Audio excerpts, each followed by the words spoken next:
Kisah Para Rasul 8 ayat 26 sampai 36. Bagaimana kita peka untuk mendengar suara Tuhan. Sama-sama bilang sama saya harus peka akan suara Tuhan. Yang peka akan suara Tuhan bukan cuma pendeta.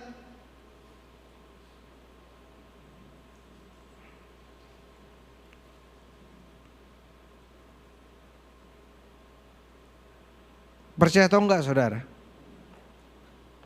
Anyone that I meet, siapapun yang saya jumpai, saya bisa melihat tentang mereka.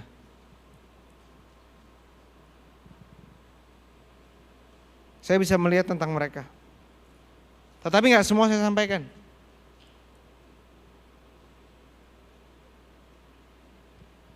Ada satu saat saya dikasih tahu sama salah satu teman saya, pastor ada email yang masuk.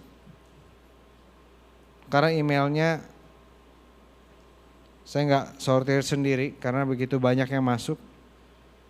Untuk saudara yang mau email saya atau call saya anytime, tadi ada yang telepon saya jam 4 pagi.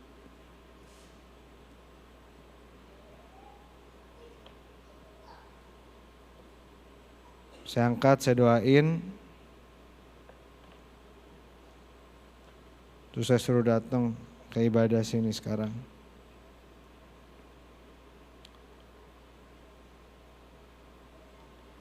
Yes.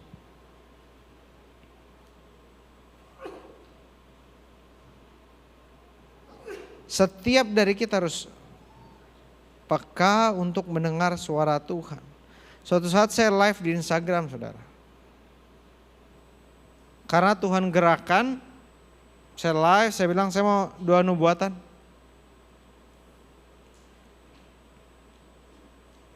Tiba-tiba ada satu anak muda yang muncul. Mohon maaf kalau anak mudanya ada di sini atau sedang nonton. Saya lupa itu live keberapa atau apa, tapi yang bilang sama saya, ini pastor ada yang email. Saya cuma baca sekilas. Dia bilang gini, pastor, intinya ya, pastor, tadi itu saya maunya dinubuatkan soal perkuliahan saya. Tapi ketika pastor nubuatkan saya, pastor malah bicara soal dosa saya. Yang orang lain gak tahu. Boleh gak di take down supaya orang tua saya gak tahu?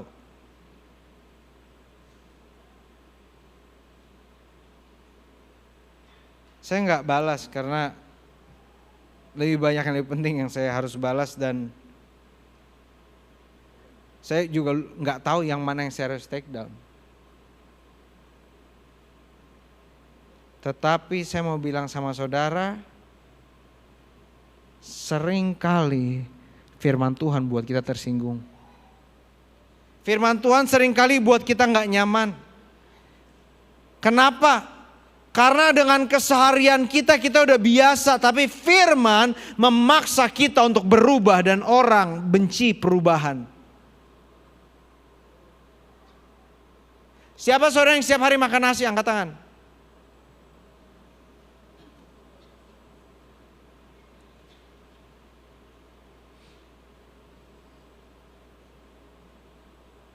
Saya dulu makan nasi, tapi sekarang udah biasa gak makan nasi. Jangan cuma nasi, semua karbohidrat saya udah gak makan.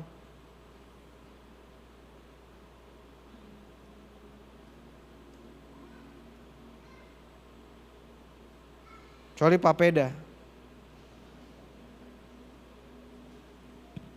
Saya bersyukur ya, setiap minggu tuh Bu Novi, Pak Dedi bawain saya makanan di belakang. Terus kemarin Nancy dan suaminya Firman baru ajak saya lunch. Terus saya gak bisa ingat satu-satu. Tapi ada yang bawain saya emping jengkol, buah favorit saya lontar.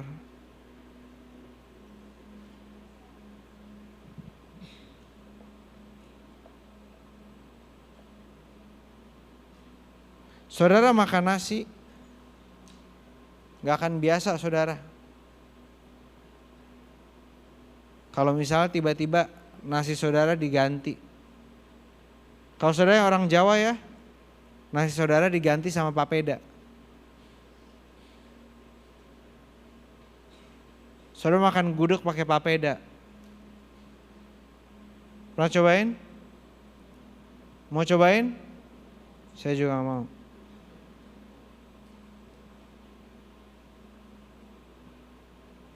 Kita nyaman sama yang udah terbiasa. Di Kisah Para Rasul 8 ayat 26 sampai 36 ini kita masih sistematis dalam tema Roh Kudus adalah penyembuhku. Tadinya saya mau cepet aja nih bahas, tapi ini saudara bisa baca di rumah. Saya akan baca 3 poin pentingnya aja. Ayat 29. Lalu kata Roh Kudus kepada Filipus, pergilah ke situ dan dekatilah kereta itu. Filipus segera ke situ dan mendengar sida-sida itu sedang baca kitab Nabi Yesaya. Kata Filipus, mengertikah Tuhan apa yang Tuhan baca itu? Roh Kudus hanya menggerakkan Filipus untuk mendekat kepada kereta sida-sida Ethiopia itu, tapi tidak menyuruh untuk ia berbicara apa-apa, untuk lakukan apa-apa. Memerlukan inisiatif, memerlukan gerakan dan tindakan iman yang kau harus ambil. Iman tuh gak cukup, oh iya saya percaya.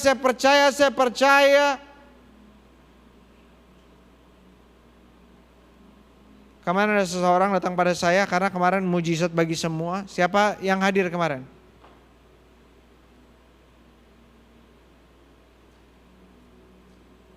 Dari Tamres jauh ya?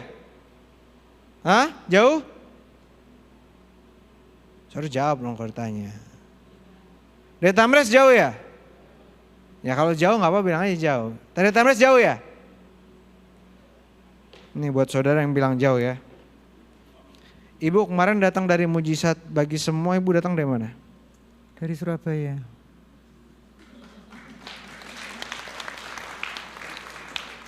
Bukan cuma dari Surabaya tapi dari daerah mana? Pandaan. Pandaan. Saudara tahu? Semua panda datang dari situ. Dari Pandaan ke Surabaya sejam ya Bu ya? Dan dari Surabaya ibu ini khusus terbang. Benar ya Bu ya? Untuk datang ibadah. Ada yang datang dari Cirebon, ada yang datang dari Bogor.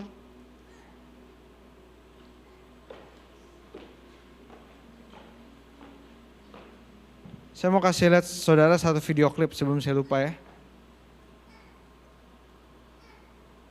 Ini salah satu kesaksian dari seorang ibu yang datang dari Bandung. Dan ibu ini datang gak angkat kaki di mobil saudara.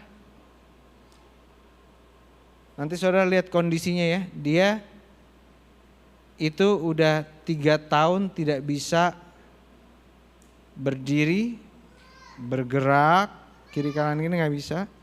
Ngilu. Jadi naik mobil itu sesuatu yang sangat tidak nyaman. Tapi dia datang jauh-jauh dari Bandung. Coba kita lihat apa yang terjadi. Esther ibu ini sejak 2 tahun lalu uratnya kejepit. Sound ya please. Terapi tidak sembuh-sembuh. Lalu kemudian ada juga muncul bium ya Bu, betul. Bahkan tadi datang ke sini juga pakai kursi roda tidak bisa jalan. Tapi sekarang udah bisa berjalan. Ulang deh pertama tolong soundnya juga dinaikin ya. Sama itu.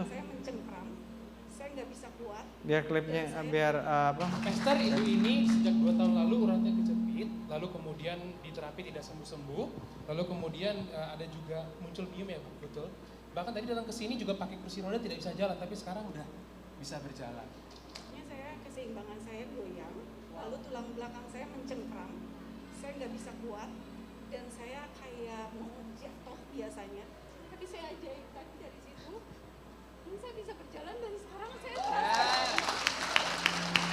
Udah berapa lama? Saya Dan sekarang coba Ibu bergerak ke kiri, ke kanan, gerakan. Ini saya biasanya nggak bisa.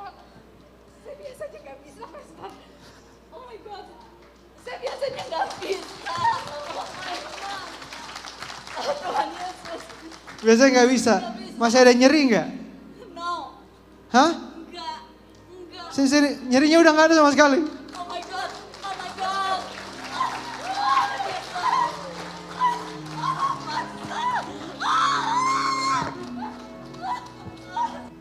Istri Bapak udah berapa lama nggak bisa jalan?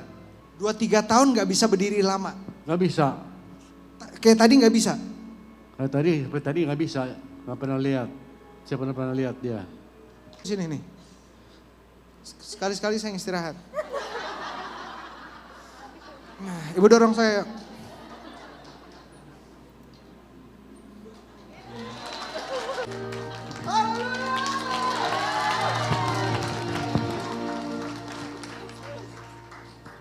Siapa yang sembuhkan Ibu? Tuhan Yesus. Udah 2 tahun Ibu. Iya, saya nggak bisa bongkok gini, nggak bisa. Saya tinggal di Bandung dan saya pikir saya harus ketemu dan saya pengen menerima mujizat dari Tuhan. Dan hari ini saya benar-benar menerima. Tuhan sangat baik sama saya. 3 tahun Pastor, saya diam di tempat tidur. Saya hanya dibantu sama suami saya untuk ke toilet. Saya nggak bisa berdiri. Sampai lari saudara. Berikan tepuk tangan yang meriah buat Tuhan. Tuhan kita begitu ajaib, amin. Saya nggak ada apa-apanya, saya nggak bisa apa-apa. Jangan berharap sama saya, tapi berharap sama Tuhan.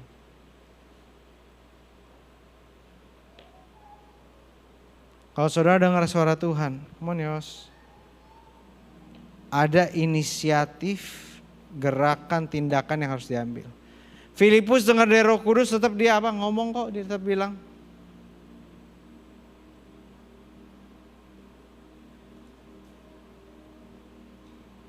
Dan yang terakhir ya. Ini kebetulan Tuhan buat mujizat kan kita 4 minggu mesti ya.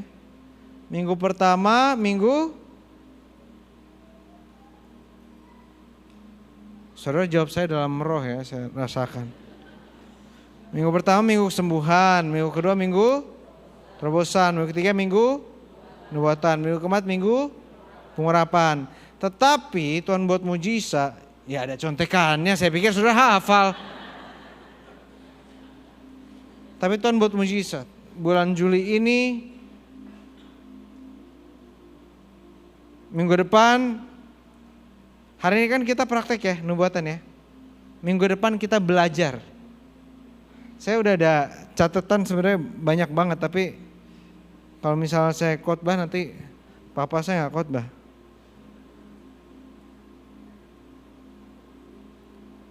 Tapi saya sampaikan sebentar ya 5 menit ini. Karena ibadah sebelumnya kan juga telat saudara ya, mohon maaf ya. Ada 5 channel dari nubuatan. Nubuatan itu nggak cuma nubuatan enggak. Ada namanya the spirit of prophecy. The spirit of prophecy itu siapa saja bisa bernubuat. Sampai keledai bisa bernubuat, menyampaikan apa yang Tuhan katakan. Ya. The second, the gift of prophecy, karunia, orang yang diberi karunia. Jadi kalau ada roh itu siapapun bisa bernubuat. Kalau karunia, orang ini memiliki karunia untuk bernubuat. Yang ketiga namanya adalah prophetic preaching. Khotbah yang profetis, nanti kita belajar bedanya apa minggu depan ya. Minggu depan saya nggak tahu, khusus banget kita akan belajar soal nubuatan. Untuk saudara yang tertarik ya, karena saya percaya bukan cuma saya yang bisa bernubuat, tapi saudara juga bisa bernubuat buat orang. Dan Alkitab berkata khususnya di 1 Korintus 13 ya, kalau saya nggak salah ayat yang kedua. Aku suka kalau kamu berbahasa roh, tapi aku lebih suka kalau kamu bernubuat. Yang ketiga, yaitu the office of a prophet. Jadi emang panggilannya adalah nabi. Yang keempat, prophetic presbytery, ketika ada suatu ibadah atau suatu konferensi, suatu simposium di mana ada lebih dari satu nabi dan itu mereka mengaffirm atau mentabiskan sebuah nubuatan. Dan yang kelima,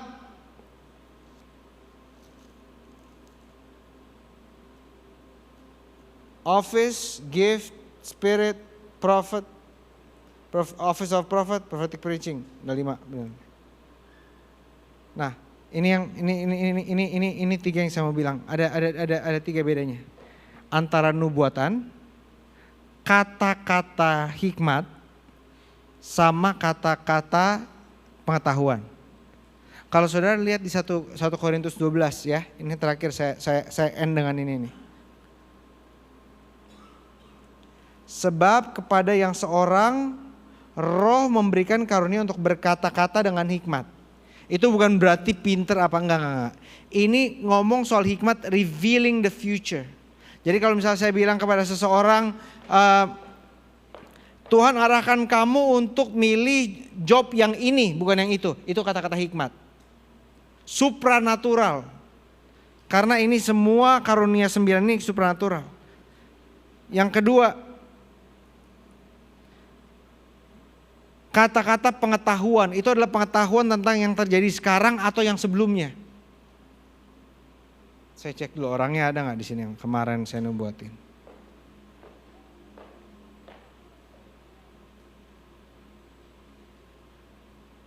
Saudara pada pakai masker sih, kenapa sih? Imani aja gitu di sini kalau saudara tarik nafas itu Roh Kudus. Nggak tahu apa yang masker di sini.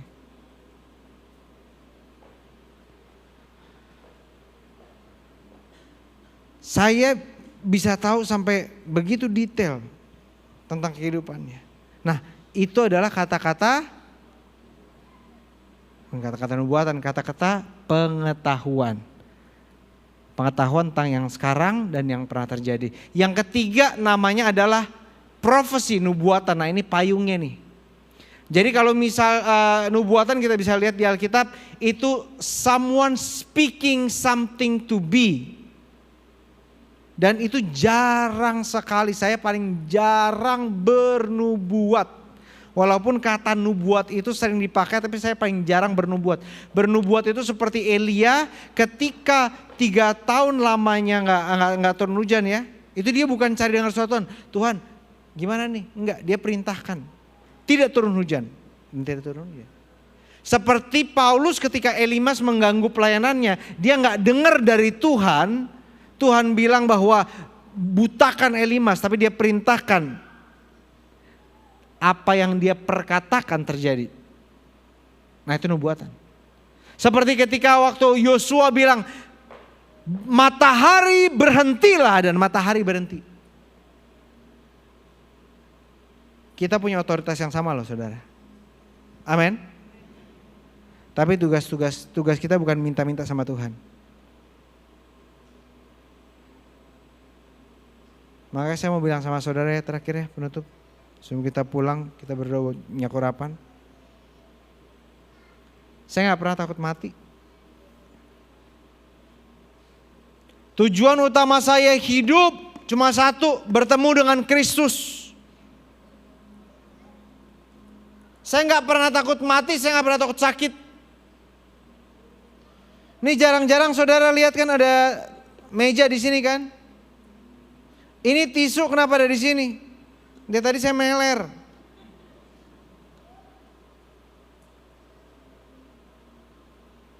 Oh pastor bisa sakit. Dia tadi saya meler, nggak berhenti. Dia pagi keluar terus. Tapi dia tadi saudara lihat ada sesuatu? Hah? Dia tadi gak berhenti terus saya kemana-mana. Dari jam 6 pagi saya ibadah. Saya buat tisu terus.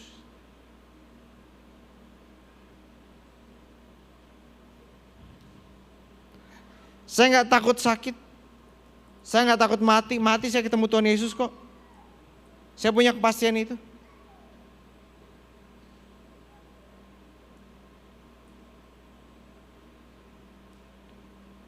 Dan saya mati. Saya yakin saya bawa jiwa. Makanya saya gak ngumpulin uang. Saya ngumpulin jiwa.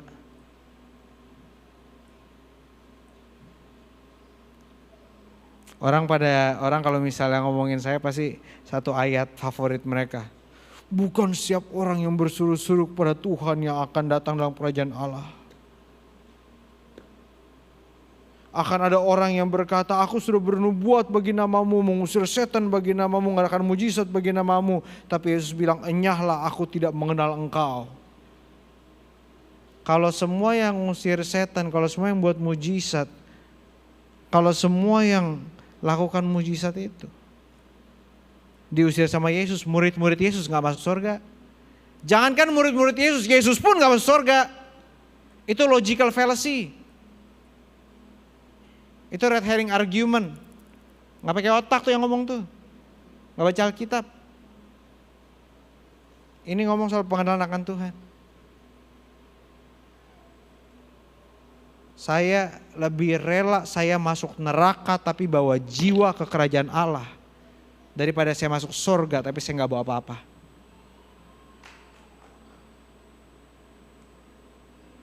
Ini gak hebat.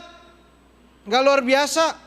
Musa bilang hal yang sama di Keluaran 32 ayat 32. Tetapi sekarang kiranya engkau mengampuni dosa mereka itu. Jika tidak, hapuskanlah namaku dari kitab yang kau tulis. Musa bilang, Tuhan kalau Tuhan gak ampuni orang Israel, saya aja deh hapus namanya dari bukumu.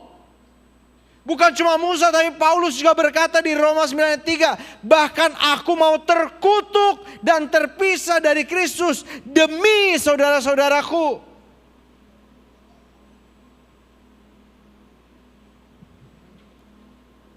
Gak ada dalam kehidupan ini yang saya takutin lagi. I have got nothing to lose. Apalagi yang bisa saya kehilangan? Segala sesuatu dalam kehidupan saya datang dari Tuhan. Dan saya tahu kasih karunia. Kalau saudara sempurna, kalau hidup saudara sempurna, senang-senang aja. Oh, saudara cari pendeta yang lebih baik deh. Jangan datang ibadah saya. Saya masih banyak bergumul. Saya masih gak sempurna.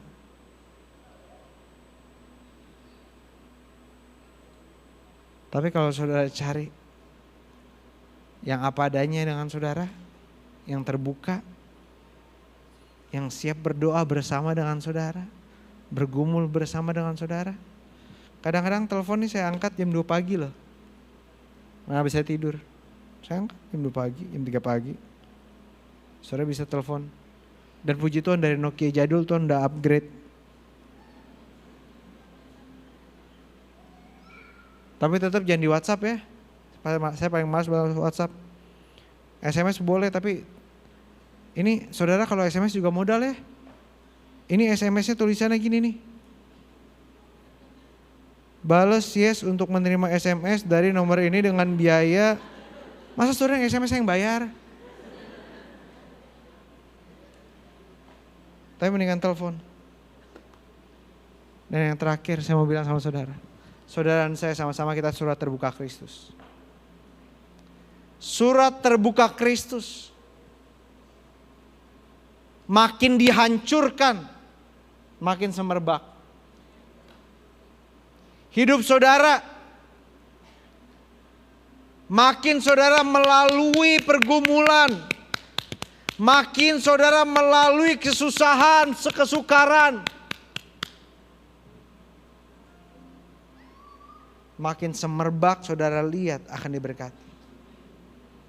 Bukan saudara yang diberkati, orang lain diberkati lewat kehidupan saudara.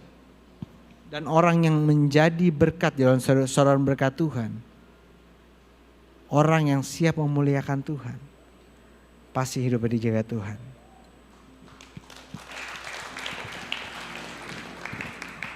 Saya orangnya suka wangi-wangian ya. Setiap minggu harus ada gimmick buat konten. Saya pada nggak suka.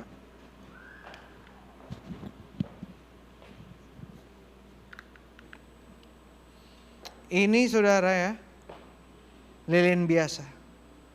Tapi di tangan orang percaya. Tetap lilin biasa. Ini gak wangi. Wanginya cuma kasih cium gini. Wanginya kok diapain? Bakar. Gak nyala lagi. Dikat ya bagian ini ya.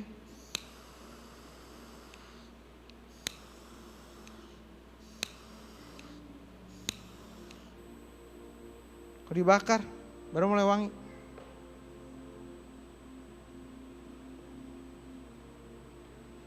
Makin dibakar, makin cair. Makin dibakar, makin keluarkan asap.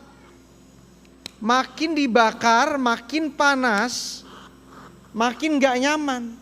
Tetapi semakin dibakar, semakin semerbak baunya.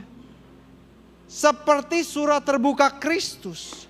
Saudara dan saya, semakin kita melewati pergumulan, semakin kita dimurnikan untuk mulut kita bersaksi. Semakin hati kita dimurnikan untuk kita menjadi berkat. Semakin motivasi kita dibenarkan untuk tetap mencari Allah lebih daripada apapun juga. Berikan tepuk tangan yang meriah buat Tuhan.